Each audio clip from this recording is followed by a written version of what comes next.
Eliara stood alone in her laboratory, lit by the soft pulsing glow of wall-to-wall bioluminescent plants, surrounded on all sides by machinery hums. Her laboratory was in the expanse that is Luminara, radiant forests, where giant trees would make arches toward the sky, and the leaves shone from their own light. Outside, across the planet, life sparked with creatures of light and glowing flora, painting a tapestry of splendor in light and color. The air was electric. This was the day Eliara was going to run the most important experiment of her whole career. Her workstation was a clutter of holographic displays and intricate devices. The foremost, a prototype of her new communication device, was a sleek, almost abstract assembly of luminarian crystals and advanced circuitry. All were prepped to send signals deeper into the cosmos than anyone from her planet had ever managed. Eliara's fingers danced across the control panel, spinning the frequencies and calibrating the signals with practiced ease.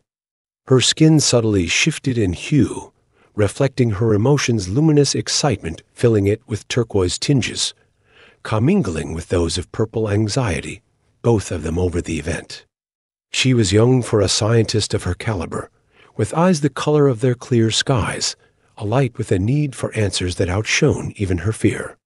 "Today we reach beyond the stars," she whispered to nobody in particular, but let the mantra run through her thoughts a few times to steady her nerve before she'd finally hit the button. The device hummed to life, emitting a soft sound, harmonic as it gathered energy from the environment. The bioluminescent plants surrounding her seemed to react, their light starting to pulse in rhythm with the device's flow of energy. At its core lay a single piece of crystal, mined from the deepest caverns of Luminara, the darkest light ever known. It was, for all intents and purposes, a battery of colors spewing from its core and casting so many shadows over the metallic surfaces of the laboratory. Being quick to watch the energy indexes, held breath in silent suspense, Eliara followed the signals in the display, piercing through the atmospheric layers and reaching beyond their own star system. Quick to react, barely leaving the starting line with that thought, a sharp beep from the console was followed by a red light, blinking as a warning. The spike, though, had been unexpected.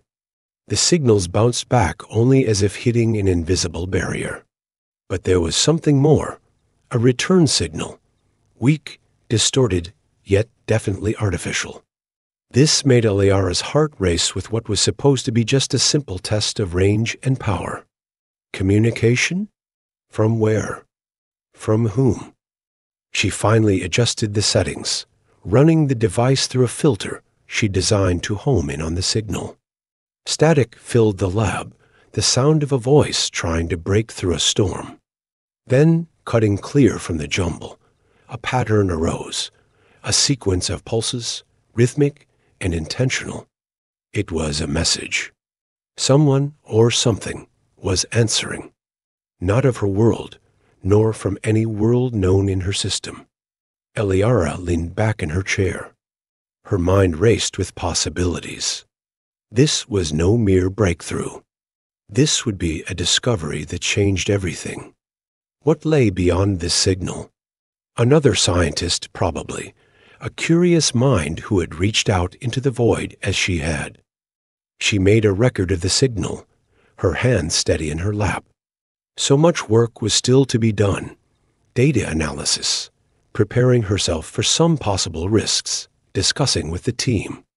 But when she was about to close the experiment for further analysis, she hesitated. Curiosity, the fuel of every effort, kept nagging at her. She replied to the enigmatic signal, nodding to herself determinedly at that thought.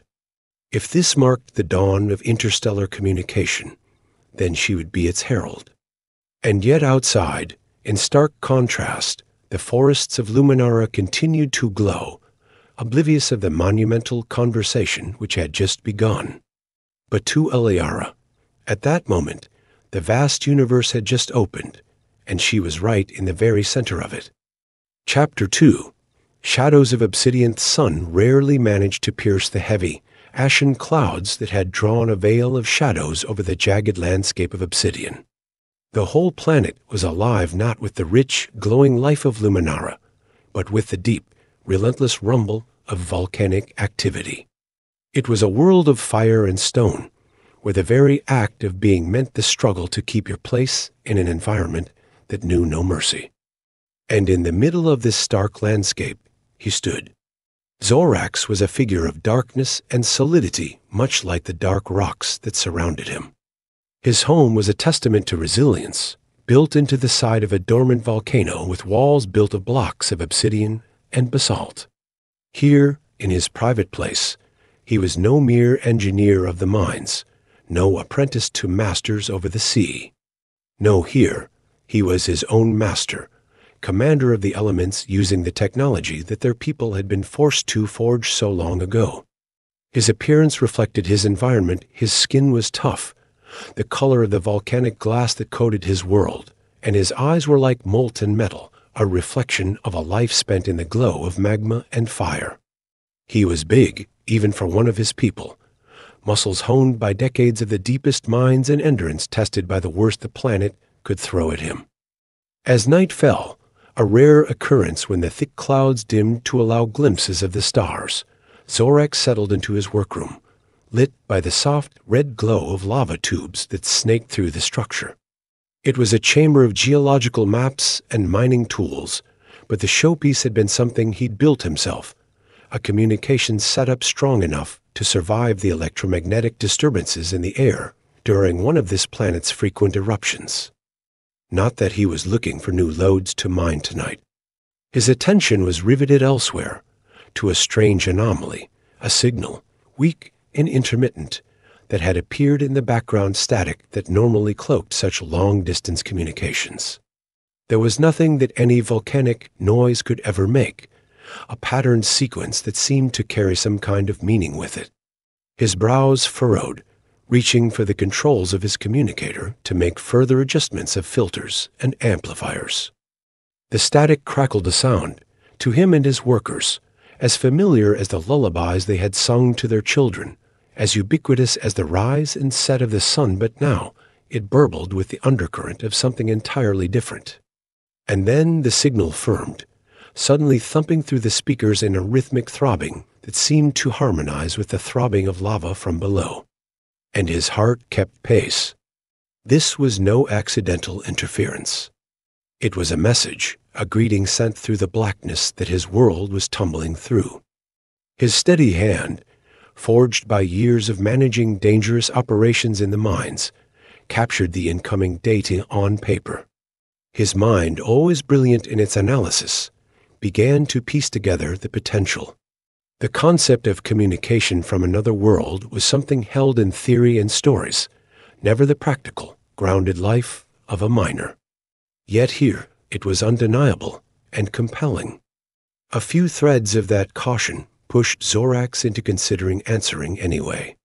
He composed a response, easy in structure but monumental in intent, a series of deliberate pulses, designed to echo the pattern he'd received. An inexpressible sense of cosmic connection enfolded him, the likes of which he had never felt before. The low, keening hum of the communicator resonated behind him as he leaned back, gazing up at the stars above him, sparkling through the rare break in the clouds. Obsidian might have been a fortress against the elements, a bastion of endurance and strength, but that night it felt for all the worlds like a beacon in the night, a point of light reaching out to another far away in the vast silence of space. A little less complete was Zorax, feelingly the isolation of his world. Somewhere out there, beneath a different sky, looking at those same stars, someone else was asking themselves just like he was what possibilities lay in the unexplored expanses between them. Chapter 3. Unexpected connection. Zorax had no doubt. The reply to his message was the turning point between the miraculous and the routine of the unexpected. No doubt. An intercourse had been started across the black emptiness of space, across the burning desolation of Obsidian and the shining greenness of Luminara, A frail thread was contrived between the most alien of two worlds. The tender, warm, bioluminescent radiance of Luminaran flora enveloped softly Eliara's shining laboratory. She embraced herself before the communication console, her heart beating fast as the incoming signal fell into place, clear and purposeful. Such as it was, a machine of great distance, built in the inception, to span thoughts across voids, now became an instrument of contact. The lights in the room seemed to pulse in time with her excitement, reflecting shades of vibrant blue and radiant violet across her focused expression. She kept pacing the record and analysis of its structure, for the sequence was simple, yet the weight of intention lay heavy. Someone somewhere far away was returning her call, back home amidst conditions inconceivable to the pulpy ease of Luminara. Zorax was far on Obsidian, at his instruments, watching a screen with something near wonder and suspicion. There was something in the feedback from Luminara he had not captured before with his own instruments. It spoke of technology other in kind, perhaps more advanced, of the existence of a civilization that reveled in conditions opposite from the harsh realities of his volcanic world. Each accent of the message was a knock on a door held in deep mistrust, yet calling to be opened for so long. The connection was crude, full of distortions as the messages were carried over cosmic distances. Yet every transmission had honed the link, as both Eliara and Zorax fine-tuned their own equipment, learned and improvised to ensure that this new conduit would remain open.